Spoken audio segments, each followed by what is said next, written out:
Hello বন্ধুগণ, আমি সাধনা আরও একটা ঝাঁকানাকা রেসিপি নিয়ে হাজির হয়ে গেলাম। তো বন্ধুগণ, আমার আজকের রেসিপি তেলাপিয়া মাছের তেল ঝাল। এই তেলাপিয়া মাছ গ্রাম বাংলায় খুবই পরিচিত একটি মাছ, আর এই মাছগুলো খেতে ভীষণ সুস্বাদু হয়। গরম গরম ভাতের সাথে খেতে দুর্দান্ত লাগে। আমি কিভাবে তেলাপিয়া মাছের তেল ঝাল রান্না করি সেটাই আজকে তোমাদের সঙ্গে শেয়ার করব।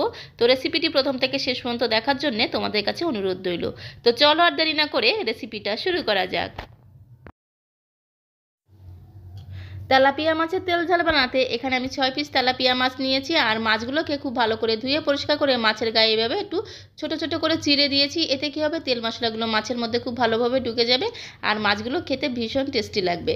এবারে তেলাপিয়া মাছগুলোকে একটু ম্যারিনেট করার জন্য দিয়ে দিলাম পরিমাণ মতো লবণ, দিয়ে দিচ্ছি হাফ চামচ হলুদ গুঁড়ো আর হাফ চামচ লাল লঙ্কার গুঁড়ো। এবারে সমস্ত কিছুকে মাছের সঙ্গে খুব ভালো করে একদম ঝাঁকানাকা করে ম্যারিনেট করে নিতে হবে। তো দেখো, হাত দিয়ে খুব সুন্দর করে মাছের গায়ে লবণ, হলুদ আর লঙ্কার গুঁড়োটাকে এভাবে একটু ঝাঁকানাকা করে ম্যারিনেট করে মাখিয়ে নিয়ে 5 মিনিটের জন্য একটু রেস্টে রেখে দেবো। তারপরে চলে যেতে হবে কড়াইয়ের কাছে। গ্যাসের ফ্লেম মিডিয়াম টু হাইতে রেখে কড়াইটাকে খুব ভালোভাবে গরম করে নিতে হবে। কড়াইটা যখন খুব ভালোভাবে গরম হয়ে গেছে তখন কড়াইতে দিয়ে দিতে হবে 4 থেকে 5 চামচের মতো সর্ষের তেল। তেলটাকে একটা খুন্তি দিয়ে খুব সুন্দর করে ঘটনাটা করে কড়াইয়ের চারিদিকে এইভাবে একটু লাগিয়ে নিতে হবে। তারপরে যখন তেলটা খুব ভালোভাবে গরম হয়ে যাবে তখন তেলের মধ্যে বা কড়াইয়ের মধ্যে 3 পিস তেলাপিয়া মাছ প্রথমে আমি ভেজে নেব। তো 3 পিস তেলাপিয়া মাছ প্রথমে দিয়ে দিলাম। তারপরে প্রথমে একটা পিঠ ভাজা হয়ে গেলে বাকি পিঠটাও উল্টে পাল্টে এইভাবে ভেজে নেব। গ্যাসের ফ্লেম মিডিয়াম টু হাইতে রেখে মাছগুলোকে ভেজে নিতে হবে। মাছগুলো ভাজতে ভাজতে আমি একটু মশলা করে নেব। তার জন্য দেখো, এখানে আমি নিয়ে নিয়েছি শিল আর নোড়া। যে কোনো মাছের ঝোলে যদি একটু শিল নোড়ায় বাটা মশলা দেওয়া যায় তার টেস্ট কিন্তু দুর্দান্ত হয়। তো 1.5 চামচের মতো আমি গোটা জিরে দিয়ে দিলাম, আর দিয়ে দিলাম 2 চামচ কালো সর্ষে। এইবারে কালো সর্ষে আর গোটা জিরেটাকে খুব সুন্দর করে একদম ঝাঁকানাকা করে একটু বেটে নিতে হবে। অল্প অল্প করে জল দিয়ে বেটে নিতে হবে, তাহলে খুব সুন্দরভাবে মিহি করে কিন্তু মশলাটা বাটা হয়ে যাবে। তো দেখো, খুব সুন্দর করে একদম ঝাঁকানাকা করে মশলাটাকে আমি একদম শিলনোড়ায় খুব ভালো করে বেটে নিয়েছি। এবারে মশলাটাকে একটি বাটির মধ্যে আমি তুলে নেব। তোমরা চাইলে কিন্তু মিক্সিং জারের মধ্যে দিয়েও কিন্তু মশলাটাকে বেটে নিতে পারো, তবে শিলনোড়ায় বাটা মশলায় কিন্তু স্বাদ দুর্দান্ত হয়। মাছগুলো ভাজা হয়ে গেছে, এবার একটি প্লেটে আমি তুলে নেব। তো দেখো, খুব সুন্দর করে মাছগুলোকে আমি একটি প্লেটের মধ্যে তুলে নিলাম। এইবারে ওই তেলের মধ্যে বাকি যে 3 পিস তেলাপিয়া মাছ ছিল সে মাছগুলোকে ভেজে নেব।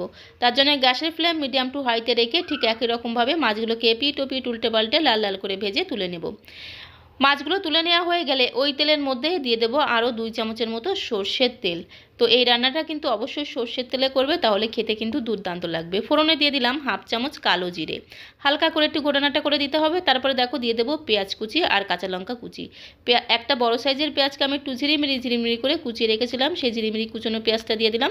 হালকা করে ঘোটানাটা করে এর মধ্যে দিয়ে দেবো 3 থেকে 4টে কাঁচা লঙ্কা আমি একটু ঝিরিমিরি করে কুচিয়ে রেখেছিলাম। সেই কুচনো কাঁচা লঙ্কাটাকে দিয়ে আরও 2 থেকে 3 মিনিট কাঁচা লঙ্কা আর পেঁয়াজটাকে একটু ঘোটানাটা করে ভেজে নিতে হবে।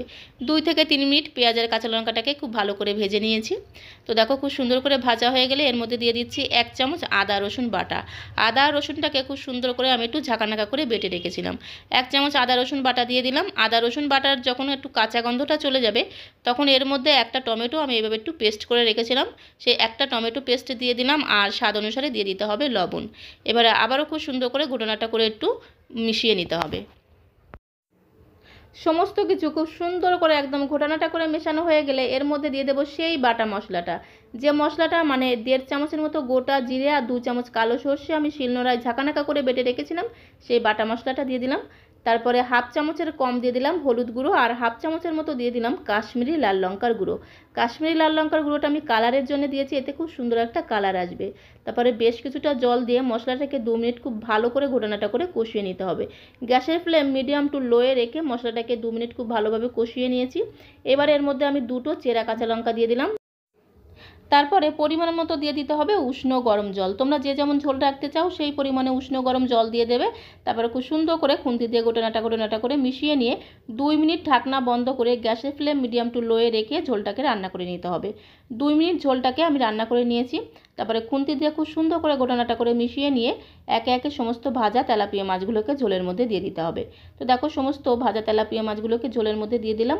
তারপরে খুন্তি দিয়ে হালকা করে মাছগুলোকে ঝোলের সঙ্গে মিশিয়ে নিতে হবে।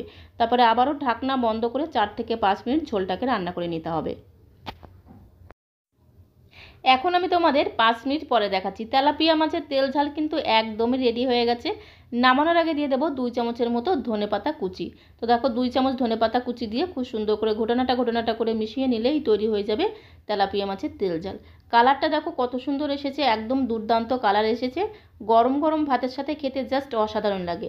রেসিপিটি ভালো লাগলে তোমরাও একবার হলেও এইভাবে তেলাপিয়া মাছের তেল ঝাল রান্না করে খেয়ে দেখো। আশা করি তোমাদেরও ভীষণ ভীষণ ভালো লাগবে। এইবারে মাছের ঝোলটাকে একটি প্লেটের মধ্যে আমি সার্ভ করব। তো বন্ধুগণ, আজকের এই তেলাপিয়া মাছের তেল ঝাল রেসিপিটা তোমাদের কাছে কেমন লাগলো কমেন্ট বক্সে অবশ্যই লিখে জানিও। ভালো লাগলে আমার চ্যানেলটিকে একটি লাইক আর শেয়ার করে দেওয়ার অনুরোধ রইল, কারণ তোমাদের একটা লাইক কিন্তু অনেকটা মোটিভেট করে নতুন নতুন ভিডিও বানানোর জন্য। আর আমার চ্যানেলে যদি কোনো নতুন বন্ধু এসে থাকো, প্লিজ আমার চ্যানেলটিকে লাইক করে রেখো, যাতে যখন এরকম সুন্দর সুন্দর ভিডিও আপলোড করব সঙ্গে সঙ্গে আগে তোমার কাছে পৌঁছে যায়। তো আজকের মতো এই পর্যন্ত। সবাই ভালো থেকো, সুস্থ থেকো। আবারও দেখা হবে নতুন কোনো ভিডিওর সাথে। ততক্ষণে সবাইকে অসংখ্য অসংখ্য ধন্যবাদ।